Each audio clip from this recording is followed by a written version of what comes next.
What I'm going to do is I'm going to start overlaying it with all of the different U.S. patents and the different studies and cite the numbers of the scientific studies. You know what I mean? So I'll make it visually interesting that way. Okay, so let's see. You're on. Okay, there's going to be some filler in the beginning of this to start it out on legal stuff, but the basic, here it comes.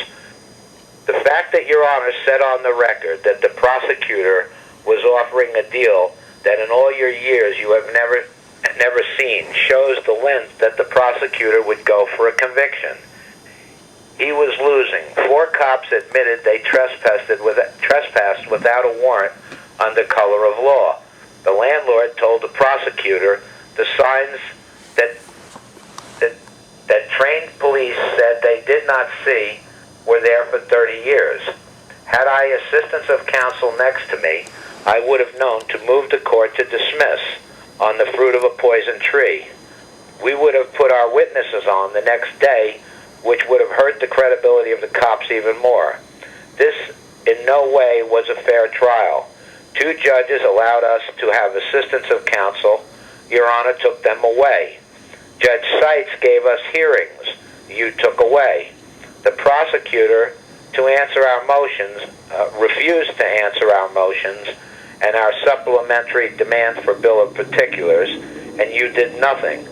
Yet you held us to strict standards of a lawyer, even after I cited Supreme Court rulings that said a pro se litigant's pleadings should be liberally construed. There is no justice in your court. It is a setup so only lawyers can rule, and a sovereign citizen cannot defend himself or get justice. You said on the record, I, with a little more practice, would make a great trial lawyer. So you can't say now, I didn't make a good case. We believed we were going to lose because our hands were tied every step of this sham trial.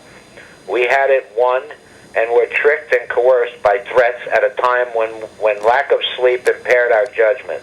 The prosecutor did not answer our supplemental bill of particulars, challenging his jurisdiction, and Your Honor failed to rule on our supplemental bill of particulars.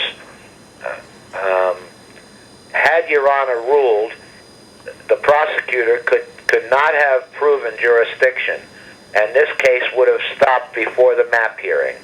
Your Honor allowed the prosecutor to ignore the law, holding us to the strict standards of a lawyer. The law states jurisdiction, once challenged, must be proven. Higgins versus Levine, 415. Start that again. Higgins versus Levine, 415 U.S. 533. Where there is absence of jurisdiction, all administrative and jurisdictional proceedings are a nullity and confer no right, offer no protection, and afford no justification, and may be rejected upon direct collateral attack. Thompson versus Tallene, 2 PET 157, 7L ED 381, and Griffith versus Fraser, 8 CR 9.31.ED 471. Put into plain language, this is what it means upon a jurisdictional challenge by the defendant. A judicial action must cease immediately. Before such action can proceed, the court's jurisdictional authority needs to be proven. No sanctions can be imposed absent proof of jurisdiction. Standard versus Olson, 74S.CT.768, Title 5 USC, Section 556 and 558B. This means that there can be no penalty or punishment if there is no proof of the plaintiff's jurisdiction in the class of case involved. All this and more were in the supplemental demand for the Bill of Particulars, Exhibit A. And the prosecutor refused to answer, Exhibit B, and C, our response. And Your Honor chose to ignore, depriving us of due process and equal protection. When the court ignores laws we cite and the prosecutor makes threats, we believe we could not get a fair trial, a fair hearing, and a bad deal looked good. We took the plea we would not have taken if we had thought we could get justice or a fair trial. Your Honor put on a good show in court of looking like you were trying to be fair, when in reality, you stacked the deck against us. You tied our hands on every turn. You allowed the prosecutor every advantage. You let them not answer our motions and demands. You ignored law that went in our favor and dared to say you could be fair and impartial. Everything about this case was a sham, with the appearance of legal. The prosecutor should have answered our Bill of Particulars before anything moved any further. But Your Honor set a trial date and moved on to a map hearing. With all this against us, we believe no matter what we did, said, or proved, the judge would rule in the prosecutor's favor. Believing we would be convicted no matter what, we took a plea.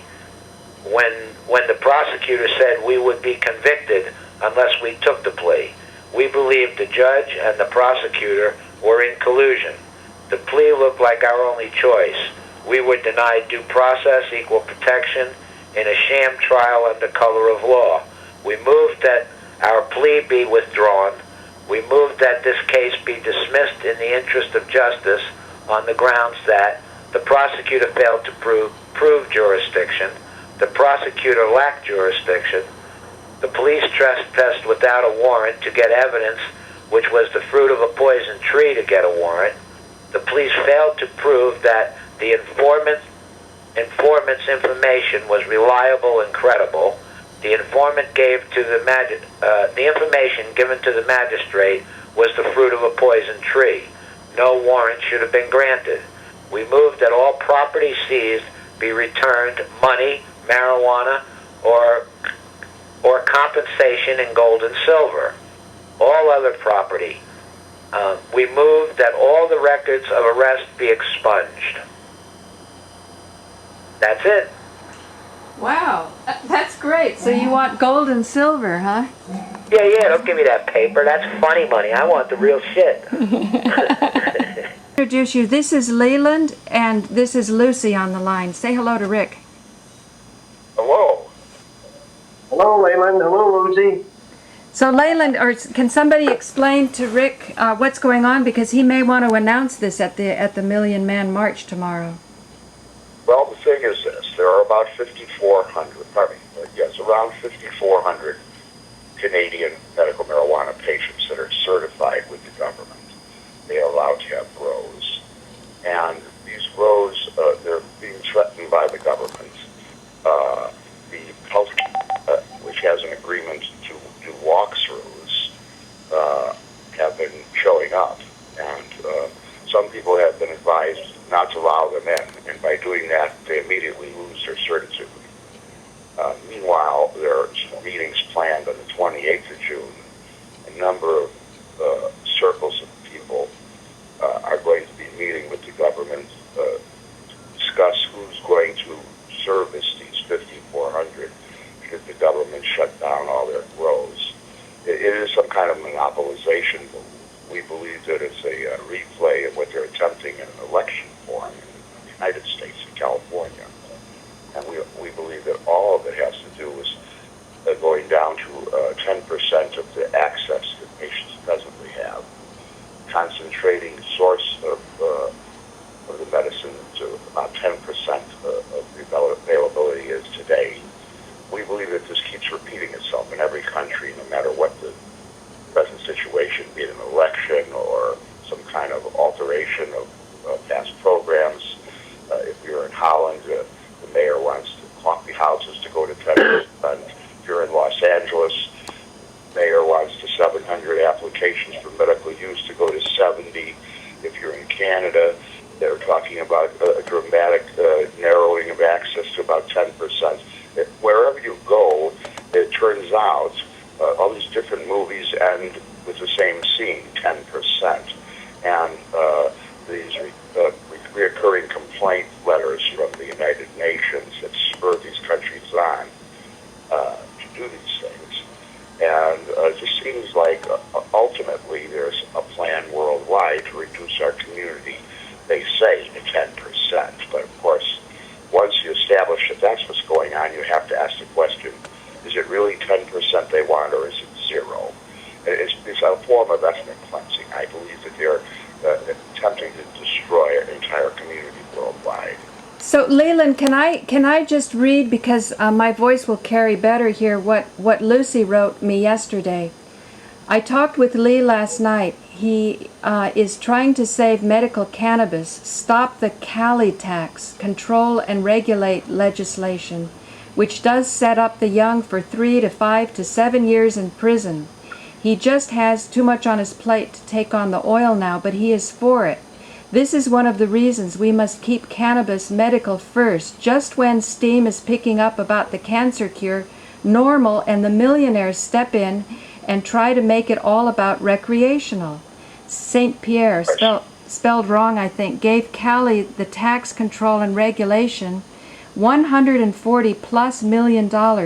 Where do you get that kind of money? He got it from NORML. Had to have. If we allow the government to come in and control it, we will never get the oil freed. Shall I read this about your son, Lucy, or not? Lucy? Hello? Hello? Are you there? Leland? I'm here. Oh, is Lucy not there? Oh, shoot, hang on. Lucy? I guess she dropped off. Well, anyway, she just goes on and talks about the prison sentences, and it's just horrible. I think the priority has to be kept on freeing the marijuana prisoners. Well, it's just absurd. I mean, here we have somebody spend all this money. They said it's just one person. Of course, there's more. And they work together to get this proposition on the ballot in California, the largest economy in the world, 1/10 the population of the United States. It turns out they call it a legalization effort, but it contains 2 new felonies directed at young adults. And then one asks, well, who benefits? Well, of course, they all benefit. And then, of course, the little crumb they throw to the elderly, and the elders of these young adults that are being targeted, they get their lousy outs. So this really is at some real unconscious level of destruction of the whole family unit. Look, I mean, why does the public not follow the advice of our founding fathers? And why don't they stand up and put these criminals in their place? I mean, no one has the right to tell us we can't have access to that plant. Who in God's green earth thinks that they can do that? It's all criminal what they've been doing, and everybody knows it. And what has to happen here? I mean, you're not going to deal with this system in any rational way. They have to be forced. We have to have enough people standing there telling them where to get off. And that's the only way this is ever going to resolve. By playing their games about their laws and their taxes and their restrictions, that's foolishness. I mean, we got to stop this system once and for all. They're killing this planet and they're killing us, and it's time we put an end to it. I agree. And in fact, the whole recreational use thing in California. Who gives a damn about recreational use? That recreational use doesn't hurt anyone. That's just a bunch of nonsense. The medicinal use is the main issue here. When you make the medicinal oils like I produce, you can heal practically any damn disease known to man. That's what they're trying to hide. All of this medicinal use is just a bunch of recreational use is just a bunch of foolishness. It's the safest recreational drug that you can use. I agree 100%. I've never been more vehement about anything other than to point out. What I wanted to point out was that this recreational use is a way of gaining the support of voters in California that are patients who are themselves in denial, because after all, coming elections, there are still arrests for dozens of years. There's still prosecutions. So, of course, patients are going to be in denial because they're afraid of being arrested. And when they hear about a recreational use law, this is taking advantage of their fear. Those that put this law into a proposition form in the hopes of passing it are depending on patients being afraid. That's how they sell the recreational use lie. It is appealing to people to know that they will be able to get their medicine without having to file a paper with a doctor or other records. But this is playing upon their fear. And as you say, and as Dennis Barone says, if they would have all come out and admitted they were patients, our numbers would be so strong that there's no way that this could go on. It's because they're kept in fear and in hiding and being led, really to the slaughter by going along with this recreational use lie. But nonetheless, this is how the American people are being tricked, in particular in California, is through this fear. These patients remain hidden. They'd like to remain hidden, and they like the idea of a law where they don't have to fill out a form. So their fears are being played upon. That's how this is happening. Otherwise, they wouldn't go along with it. It's just they're so afraid. And of course, government, people are spineless. That's what's happening here. The people are spineless, for God's sakes. I mean, the bottom line, like I said, look what the medical system is doing to people these days. All of these chemicals and poisons and carcinogenic treatments to treat cancer. It's all insanity. But they don't even blink at that. The doctor says I should do this, so they do. And in most cases, it kills them. While the whole time, the system has denied the most medicinal plant in the world so they can pump us full of chemicals. And the public is more than willing to go along with that. Well, I think it's time the public better wake up and they better stand up for themselves. If they don't, they're going to wind up extinct. That's what we're hoping. And we're hoping that they'll stand up in Canada, they'll stand up in the United States. Right now, we are trying to overturn their push to legalize in California, and we're having some success. We're getting the information out. We're organizing patients that are against us, that know in their hearts this could not be possibly in any way a good thing. And they are really on the run now in California. The Oaksterdammers, they don't know what to do. People are defecting based simply on open debates, which they also did not want. And then after the debates became so popular, of course, then they wanted to be part of them. And then they, of course, when things went bad for them again, we were hit with virus because we did the debates electronically. So all the dirty tricks, just everything you can imagine, to stop us. But they can't stop us because we're based on the truth of the matter is recreational use is a fraud, and that this whole election is a fraud. Say, Leland, do you think there's a way that you can hook up that event in Canada with what Rick is going to be doing tomorrow in the Czech Republic with the Million Man March? Rick, do you have any technical people that can set up a stream or something so you can... I don't have anything like that at my disposal, Paula. Okay. There's nothing I can do. The videotape is made of these patients and what their concerns are. Right. They will be made. The state will be made available to you, and then you all can work with it. Okay. But these are certified patients that have great concern in Canada that they will be cut off from their medicine very soon. Well, I know here in New York we're going to have Rick calling in at a big concert we're going to have on the 25th up at the Capitol State. So we're getting the soundboard fixed up so it'll move through my laptop, and then we'll bring in Rick over Skype. So if there's some way in the future, I'll start to, in my heart, pray for this to happen, start to get these events in live time broadcast all over the world through the internet. That's What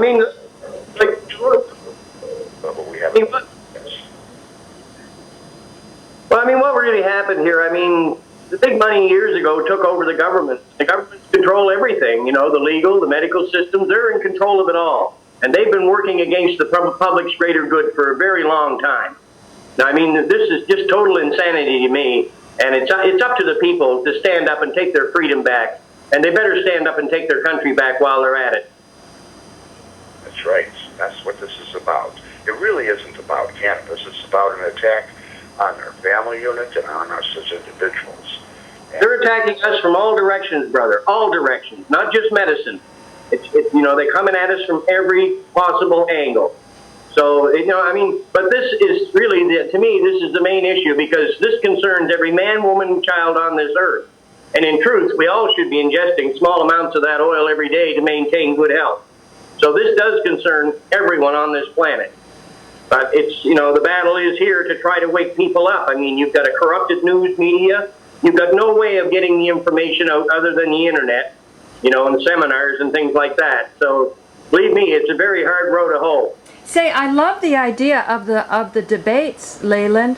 Maybe there's some way I can work on that, because I'm going to be going live on the 21st, and I hope that Joe Barton will be sitting with me, so that as the audience, of course it's only Manhattan, but still that's a beginning, they call in and we just have discussions, keep discussing, debating.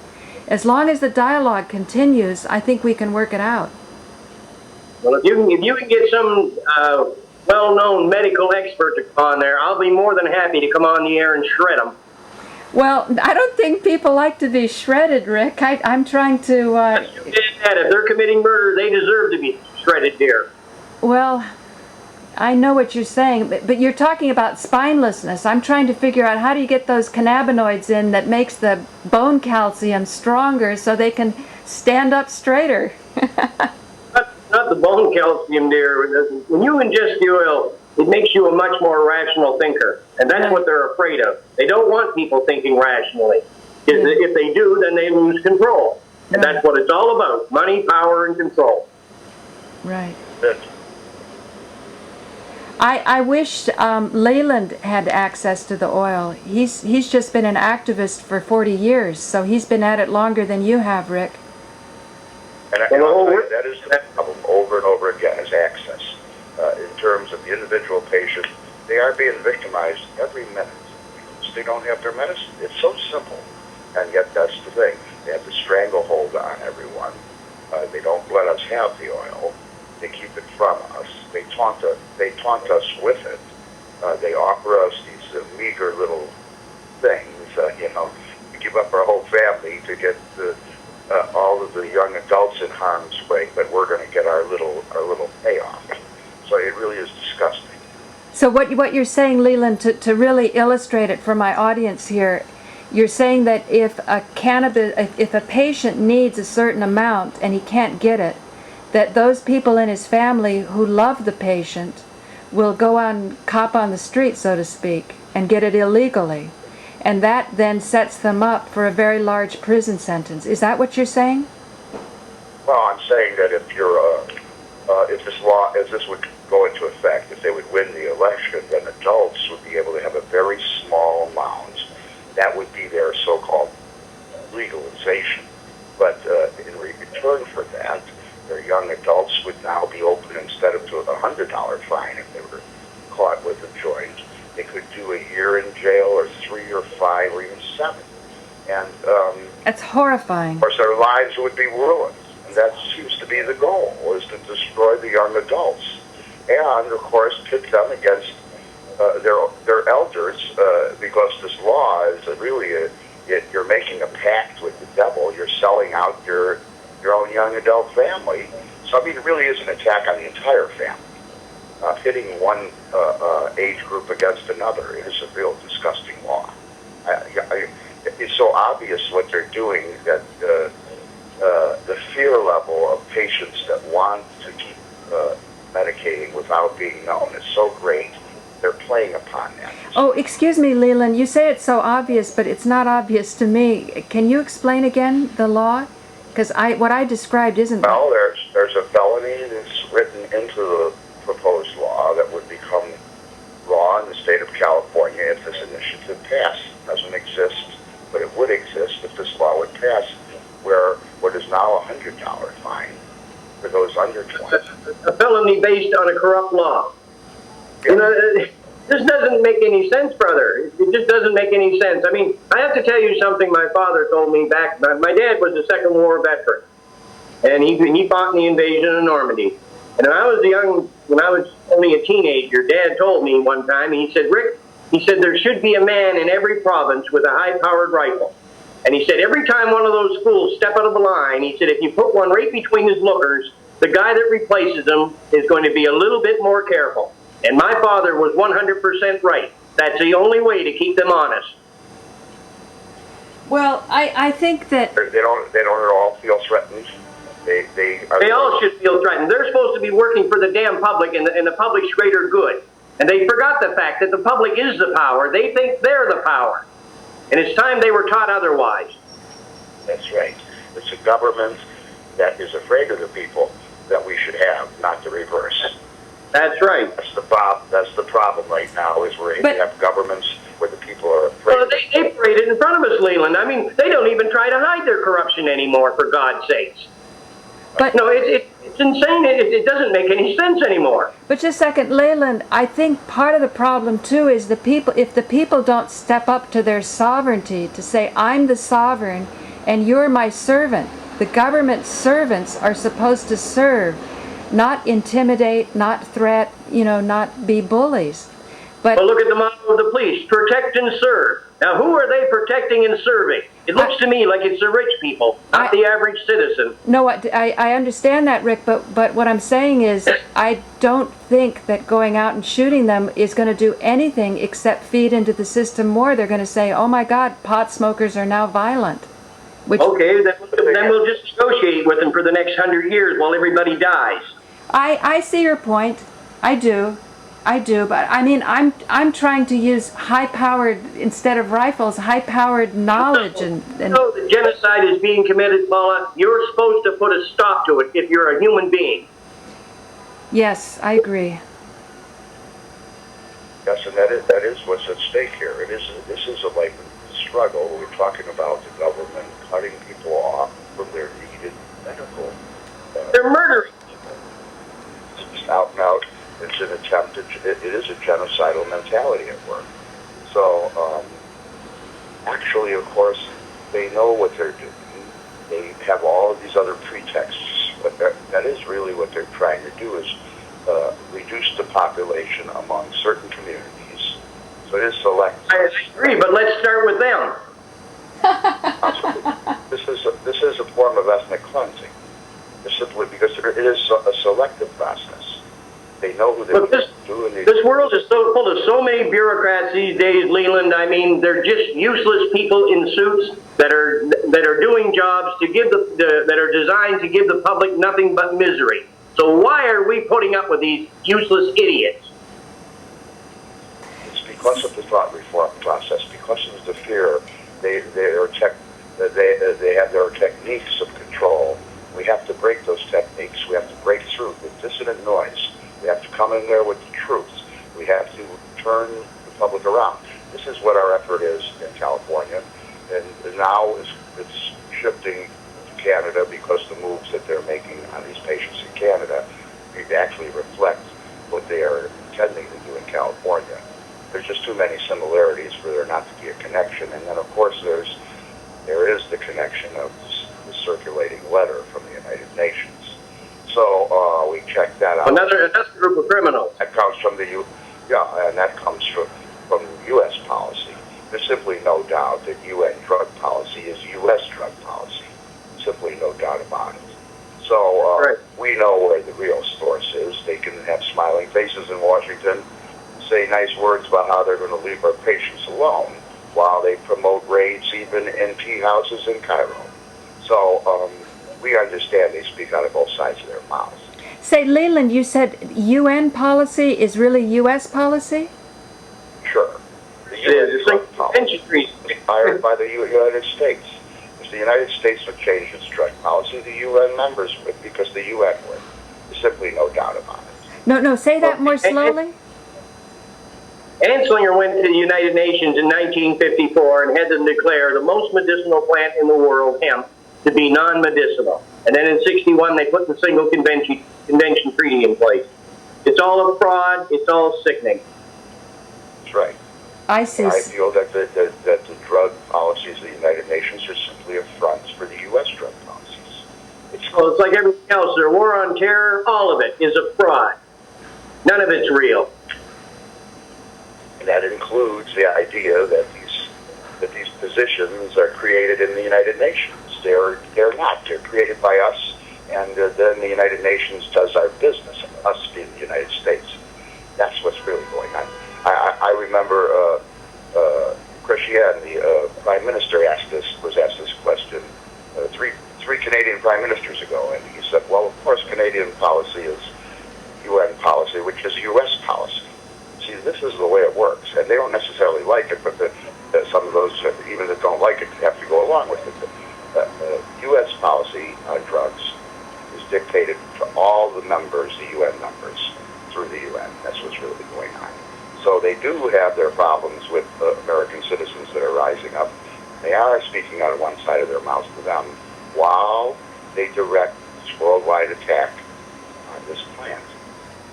So what they tell their constituency domestically about how they're going to be nice to the patients while they do these other things, you see, is the proof that they're duplicitous.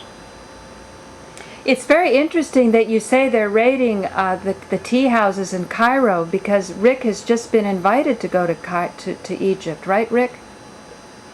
Well, that's where that research project was supposed to take place, just outside of Cairo, but it doesn't sound too good. There have been a couple articles that have recently appeared about pressure there. It's just the tip of the iceberg. They don't mention the actual raids, but they do mention the United Nations. And as I say, there have been some news articles about what's going on now. There's a crackdown throughout Egypt, but of course, mainly in the cafes where they puff the hashish for thousands of years. These places are actually being raided, of course, by local authority, but they're inspired by the pressure from the United Nations. Of course, these people are running scared right now, Leland. I mean, this medicine is getting very widely known throughout the world, and they know it. And once this medicine comes out, all is exposed. All their corruption, everything they've been doing for all of these decades is totally exposed, and they know it. So they're going to fight it for as long as they possibly can. But this is a battle that I don't see them winning. I agree on both points. They're going to lose, and they're going to try, because they have no other choice. But yes, this is a battle to the end. I mean, Leland, I've always proposed that this be settled in a peaceful manner using common sense. I think enough people have already died. But where the system, I mean, I've been chasing them around for 7 years over this issue. I have never found one organization or one person in authority that would stand and do anything about this. So, I mean, it's totally useless trying to deal with these people. There's no justice in the court system. There's no medicine in the medical system. And there's certainly no honesty in the political system. Yes, I agree on all 3 points. So, Rick, what do you hope to accomplish tomorrow? Well, again, just stir up more followers. You know, there's, like I said, this is growing very rapidly over here in Europe, more so than it is in in North America. And the people are not nearly as brainwashed over here because they have these long histories with this plant, and they know that it's not harmful. Now, I hope it's the public over here that there's something evil about hemp than it is in North America. I was just going to say, I hope that the UN doesn't attack the Czech Republic. Well, I mean, these people are, they're capable of anything. But in the end, I mean, like I said, I'd hope this would be resolved peacefully, but I don't see it happening that way. People are like, I mean, it's all about, like, these people parade around now because nobody's shooting at them. I mean, they're nothing but a pack of cowards. If you bounced a bullet off one of their heads, the rest of them would be running for cover. It's that simple. I mean, they got families and loved ones. All of these cops that are out there doing these raids, the DEA, they have loved ones and family members that are dying that this medicine could benefit. But, their job, their money, their position, it's all nonsense, and we're dying for no damn reason other than them filling their pockets. So we basically have to heal people to be less cowardly. Like Christian told me, when they raided your place, they left a couple plants standing, and you were able to make a little bit more oil.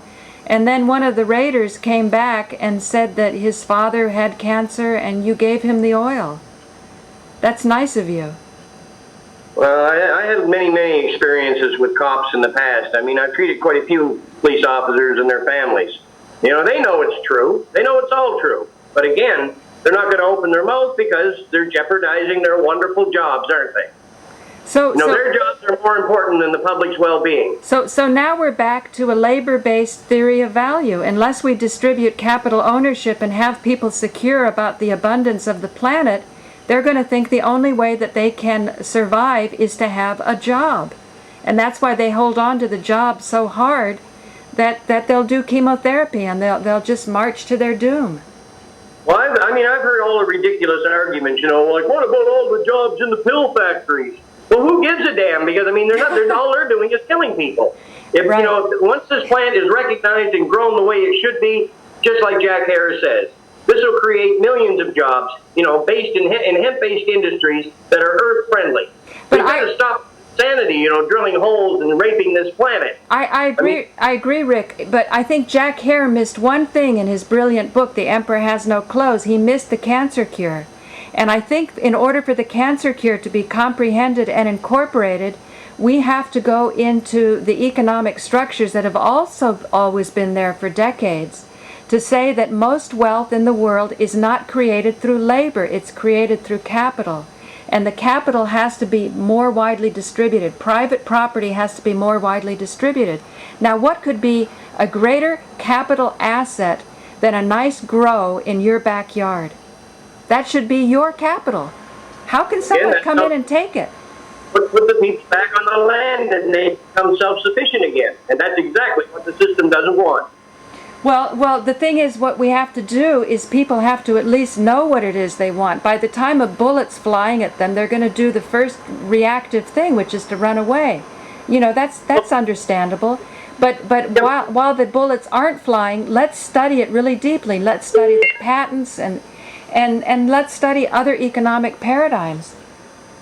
Well, there's other things in play here, Paula. Such as the use of fluoride and all of these different chemicals and things that doctors are giving us.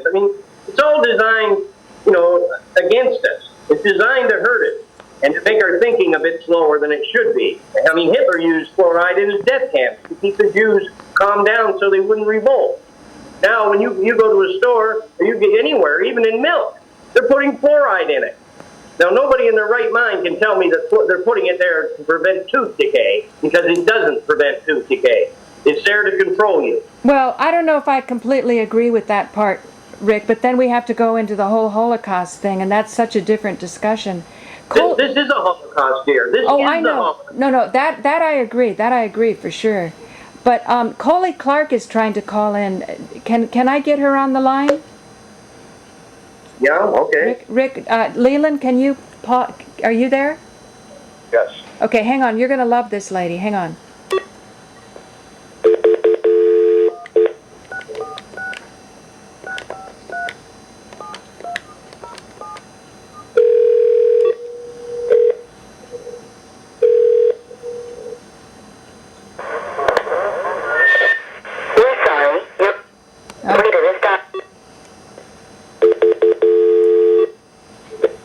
Leland?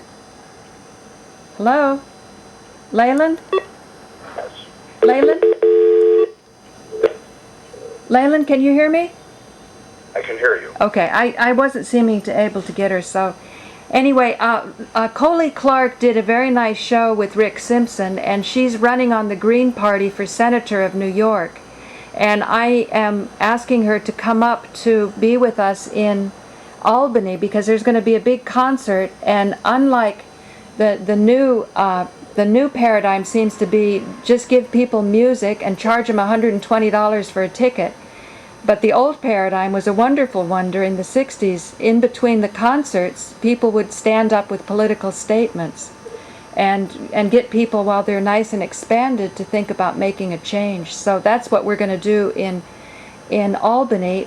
Joe Barton is getting nice bands, and then in between we'll have some thoughtful ideas, and we're going to have Rick calling in from the Czech Republic and broadcast that.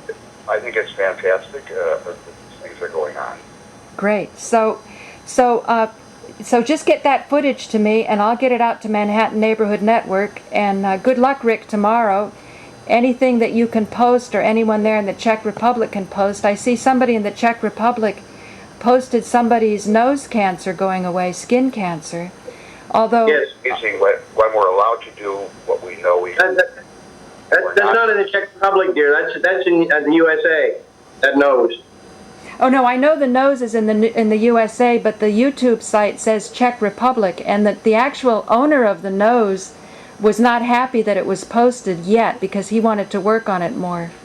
Do you know how Well, I mean, who knows that it's him? you can see his eyes? Well, I mean, that's going to be a pretty hard way to identify a man. Now, the pictures show his nose. Okay, so and nothing else. So I don't think that he could be identified. okay, And so I hate people that behave like sheep. okay, so you're happy it's up. So you've blessed it, right? Sure, why Okay. not? I mean, we're always shooting for proof. There it is, right before your eyes. This is a good example, again, these fear levels, etc. The fact is, I agree with Rick. Now, for instance, this meeting I mentioned on the 28th, where they're going to determine the fate of these 5,400 patients, you know that they didn't even make it public. But we had to find out about it through different means. Now, here's a meeting that's going to determine thousands of patients' lives. They shouldn't even be involved in this determination in the first place, and they're going to do it practically in secret. I mean, what more proof do you need that these people are not working in our best interests? Well, that's the reason, Leland, I didn't return to Canada after the Cannabis Cup. When they pulled that raid while I was in Amsterdam, I mean, I dealt with their corruption for 7 years. I knew what these people were about. So to go back to Canada, I mean, I feel sorry for the people in North America, but, I mean, it's up to them now to stand up and do something on their own. But, I mean, by me going back to Canada, all I would have faced was so much more corruption. So it would have been pointless. I can do a lot more damage over here to the system than I can from over there. And, you know, the truth is I can reach millions of people over the internet, but, you know, by going back to Canada, and what's the point of going back to Canada and treating people that are too afraid to admit that they even use the oil to treat their condition? So to me, it's pointless. So that's the reason I'm in Europe. I agree. I understand why you're there. However, I want to give support to those 5,400 that are rising up and speaking out as you say they should. They're finally doing it. Some of them, at least, are breaking away from the pack and they want to speak. And I say, let them. And I say, let's help facilitate that. If they want to speak, they want to get their message out, let's help them. So I do support those. This medicine deserves a free and open hearing to the public is what it needs.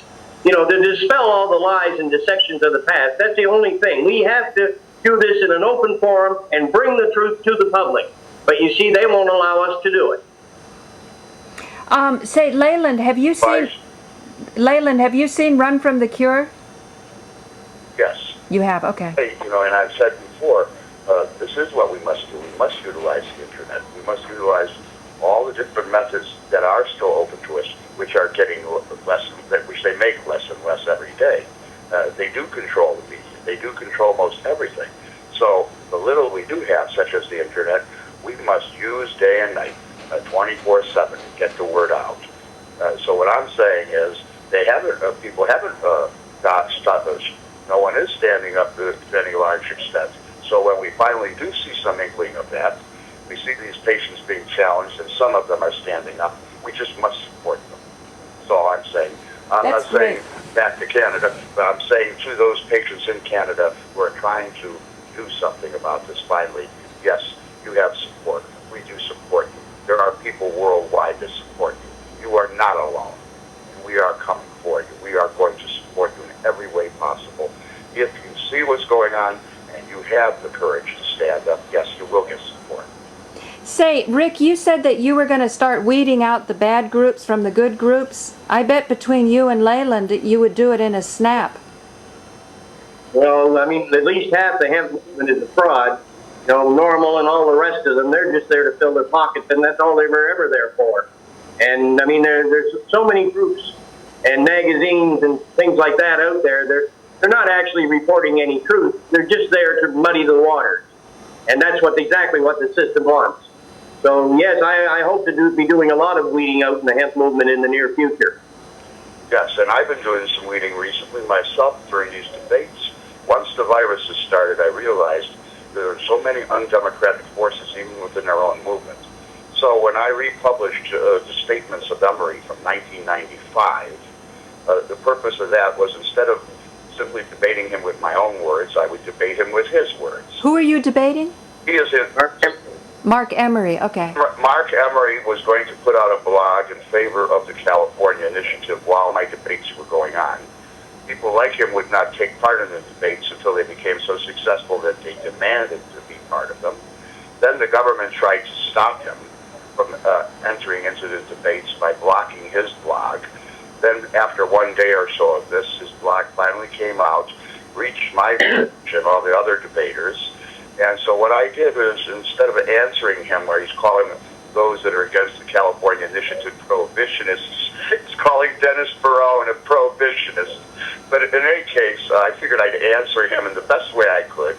So I got the 95 edition of his magazine, where he says that the hemp way and the principles of peace, no government regulation, no taxation, and every single point that he's now for, he was against. So I understand that leadership, to be really great leadership, should be prepared to correct their error. But does leadership correct everything they, in other words, everything they used to believe, they now believe the opposite? Give me a break. Leland, back in the, there's a book came out here quite a long time ago called Bud Incorporated. In the interview that Mark Emery did with Bud Incorporated, he come right out and stated that he was against the legalization of marijuana. And many other well-known people in the hemp movement have made the same statement. And as far as I'm concerned, if you're not for full legalization, then you're not part of the movement that I'm the head of. Well, you know, but the thing is, you've got to be careful with words, because legalization can mean many different things. People say legalization and, oh, great, taxes, we have a bad economy, we need the taxes. No, that's the thing. No taxation, no regulation, and no new felonies. What does that have to do with legalization? So really what the more correct term is re-legalization. It never should have been made illegal. Well, that's what Bruce Kane of the New Age News, the New Age Citizen News, he's been saying that for years. Of course, re-legalization. But you see, what that brings up is a history that's been suppressed. Right. That's the other part of the story that the American people, they don't even have in their conscious minds. Right. I wonder how many, you asked how many Americans have any idea what the Constitution and the Declaration of Independence is, let alone do they even know what it's written on? I mean, it's absurd, the level of ignorance. But I get this all the time, Leland, from people, they contact me and they say, why do you call the oil you make hemp oil? It should be marijuana oil. The word marijuana was simply used to villainize the hemp plant to the public. I hate the word. In all history, this was known as the hemp plant, not the marijuana plant. But the public are so brainwashed by all the propaganda, they don't know what to believe. And most of them don't even know what hemp is. That's right. They're completely ignorant, and they keep them that way. And they've even changed the language. This word marijuana is a provocative term created by the police. But but Leland, what we want to do is break the ignorance, widen the ranks, and improve the economy. Because you were saying even if it was taxed in the most ideal circumstances, you would raise $1 or possibly at the most $2 billion, and the deficit California has is $8 billion. Now, I can bring on economists who understand binary economics. Even the monopoly that's understood by the Henry Georges would see right through this. This is not a way through taxation to help the economy. Certainly not unless you want to have the economy continue to be the growth ones, which are prisons and health care. Those should not be our only growth economies, that we're a country where we grow up to become either sick or criminal. That's what you would be planning on a corporate level. You'd be planning to grow your economy by creating more criminals and more sick people. That's how you would be planning growth. Well, I believe that a lot of that is exactly what is going on here. The thing with this, the point is a lot of this, like Rick says, what's wrong with these people, however, is that they are under a thought reform cloud. It is a testament to the power of propaganda that people would be for a so-called legalization law where the Oaksterdammers who want them to vote for it, actually consulted with the police in writing the law. How can you miss that? They are the authors of the law, the police. Well, I can answer I that. just don't understand how Leyland, I can answer that. California, they don't get that.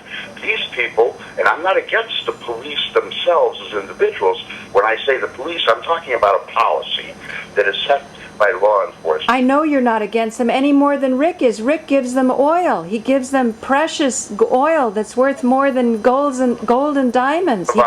He gives it to the people, but the powers of the police. I'm not talking about the police. I'm talking about the politics within their organizations that would end up at a table with a Richard Lee deciding what an initiative is going to say about the legalization of a plant that they prosecute. okay, but I can answer that, why they do that. They do that because we have a job-based economy. It's based on a labor theory of value. There is not a wide enough, serious enough study of economics to know how to distribute our real wealth. And when I try to get these economists, they also are brainwashed about the stigma that was created by the war on drugs. I've read a book called Smoke and Mirrors, and the book itself is smoke and mirrors. That's why I'm saying we've got to keep our hearts open so we can keep removing the ignorance. I think if you shoot one politician between the eyes, you know, another one is going to replace him. Okay, Rick, maybe he'll be a little more careful, but all he'll do really is get more bodyguards. If, on the other hand, you can get real knowledge into his head and encourage people in concert to stand up at the same time, then... Here, I've pounded real knowledge into their heads. For years I've been pounding the real knowledge in their heads. I've been challenging the system. Come take me on. Bring your medical hoopla and your experts. Take me on. They won't do it. They know exactly what they're doing, and they know why they're doing it. But they're afraid. But they're afraid. I mean, we all go through ups and downs. We all go through elations and depressions. You know, I think we have to cut each other some slack, too. And people in more powerful positions have more to lose, so they will act more fearfully, more cowardly. Well, I don't care about their money and all of that. That means nothing to me. Money is just a bunch of paper anyway. Unfortunately, the public doesn't realize that either. There's no value. No, I mean... That's why... It used to be said redeemable in gold. After 1933, it didn't say that anymore. That's why, Rick, you're going to love it. Joe Barton really thinks he's going to win his case, get his marijuana back, and if they smoked up or sold or got rid of his marijuana, he wants them to pay for it, and he wants it in gold or silver. He doesn't want paper. And he's righteous in his cause, but I don't think Joe has any idea of the corruption that he's facing. And I talked to this man the other day with you. I do like this man a lot. But it's like the Stacy case. You have Donald Lampert hoping that this Mr. Stacy will survive. We all hope he will survive this federal challenge he's against, and it's against him. But this idea that he's going to be able to get the court to allow him to say that he is a patient and that he was using it out of necessity, when the same blockade that's going to stop him has stopped so many before. No, not a patient. No, he says it's his religious belief. Well, I see the two. That shamans throughout... Spiritual and soma to me are the same. But what I'm getting at is that when he asks the court to accept the religious, or when others ask the court to accept the medical necessity, it all goes back to what the Congress has. In other words, the courts are being told what to do by the Congress. The Congress only accepts one chemical of value in the plant, another part of the lie. And yeah, I know. They have THC. You can buy it from pharmaceuticals. Therefore, you have no necessity to be in possession of the controlled substance. That's how they look at it, essentially. So the point is, until Congress is forced to acknowledge the plant's value in terms of the other important chemicals and trace elements, until they admit that there's an interplay between them and the so-called active ingredient, you're not going to see defendants in court getting their rights in terms of the necessity defense presentation. I don't even mean the court ruling in their favor. Simply allowing them to make the presentation is not permitted at this time because it's said that there's only one chemical of value, and they can get that through methods. But see, there's two sets of laws. There's laws for the serfs and the slaves, and then there's laws for sovereigns. And that's why the sovereigns, people, I think that there's an exercise everybody has to go through themselves, and they have to declare their sovereignty. And once this is done, then things will fall into place. In other words, Things don't fall into place, Paula. I declared my sovereignty over a year ago. I am a free man on the land, and therefore I am supposed to be under common law. Instead, they're still prosecuting people and chasing me around, and it's all under admiralty law. Their courts aren't even real. Their courts are all de facto courts. They are not de jure courts. They are not real. yes, And but everyone has the right to become, to step back under common law and tell them that they no longer want their system. But they're doing everything they can to put stumbling blocks in the way of that occurring. okay, a lot of the people putting stumbling blocks in the way are also people who can turn around. They can change their mind. Yeah, and they expose themselves. And that's not going to happen, Paula. They're not going to do the right thing. If they were going to do it, I gave the Canadian government every opportunity to do the right thing Look for many, I know what you're saying. I feel very, very blessed that I even ran into and encountered this knowledge. I mean, the good news is cancer has a cure. The bad news is it's illegal. Now, once you know this, you can't turn your back on what you in your own life can do about it. Everybody is going to have a different actual thing to do. And what I'm saying is it's a headset. You know, your head has to change.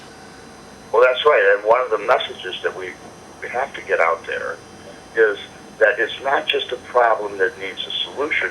There are people that do not want the solution, that do not want the problem solved because they live off of it. We have to bring that point out or this will never resolve. To just act as though it's something we must find some mysterious solution to. You're completely right, Leland. That's why Louis Kelso said in the 50s, the real study of economics has not even begun. And as soon as it would start to sort of poke its head through, you know, you would start to see people becoming fearful, and then they sort of regress to what's familiar. Sigmund Freud said, beyond the pleasure principle is the principle that people will, the repetition cycle, people will repeat even what's painful rather than embrace something unfamiliar. But what Rick said was, look at how quickly we swang into a war economy where hemp was embraced. So if we could embrace hemp for the sake of going to war, then that means we can also embrace hemp for the sake of advancing our growth once we understand that there's a way to grow more than just a prison economy and a healthcare economy. There's so many other... That is a battle for the human mind. That is what we have to do. We have to reach the people with the message. There is no other way. Yeah. So simply trying to conceive of it as a problem with a solution without acknowledging that there are forces trying to block it. It isn't just a problem. It's a very provocative situation because others are they're living off of other people's pain and suffering. Right. And so we have to transform their minds and their economies. Right. And in other words, they either have to be completely removed, as Rick says, or they have to be so changed that they're not the same people anymore. Right. This is a big job. No, I hear what you're saying. I think this has been a wonderful discussion. I only have 1 minute left. Any final statement, Rick? Well, I mean, as always, I keep telling the public, for God's sakes, wake up and look at reality. Do a little bit of research, and you're going to find out everything we're telling the public about this wonderful medicine is the God-honest truth. And since it is the God-honest truth, it's time to stand up and bring this medicine to the public. Because, I mean, we're in the middle of a health crisis worldwide where, you know, we have a cancer epidemic, and there's many, many conditions that are just raging out of control. And this medicine can heal them. So, I mean, for us to do anything else would be madness. One other thing, one other point is even worldwide legalization without the release of those being held for cannabis charges will fail. Legalization cannot work and cannot be stable without massive release of all cannabis prisoners. Be they Oh yeah, slingers, let the Eddie Lepps of the world out of prison. By all means, I mean, people like Eddie Lepps should not be in jail. All Eddie was doing was helping his fellow man. And there's so many just like Eddie, rotting away in jails all across America. and the point is there is no such thing as stable legalization while others are still being held. No matter what Right. laws you might pass to legalize, how could it possibly be that you could be legal and still have people on the inside with the same behavior? They must all be released.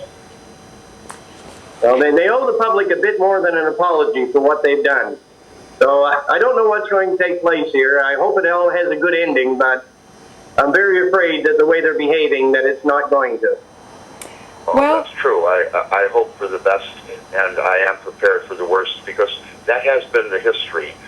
After all, these patients that are so afraid that they're going to vote for this terrible thing in California have been legal medical use patients since '96, and yet there's been hundreds and hundreds of raids, prosecutions, and imprisonments, even though the law has been changed. So, of course, these people are in tremendous fear, and I do hope for the best. But I see that it's very possible that things will just get worse because the fear is so great. How do we get these people to wake up? We have nothing to fear except fear itself, okay? What are the chances? They are deep in it. What are the chances that this bad law will not pass? We're working hard at that.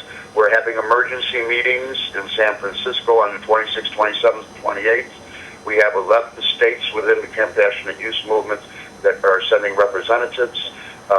Barone has made comments, and then recently other comments, although he is ill himself. We are trying to pick up the pieces, of course, because of that, and we're doing very well, and he's helping us now. He's having his comeback, and his health is getting better, and he's passionately against this election. And which website should I send my people to? Oh, yes. Well, we are setting up the No Committee. Is going to have its own website. We're presently on Facebook. As I say, the emergency meetings do not happen until the 26th, but they'll be ongoing for 4 or 5 days. Organizations, public organizations will be formed to get information out of different types around the election issue. And so we are just beginning in that regard. But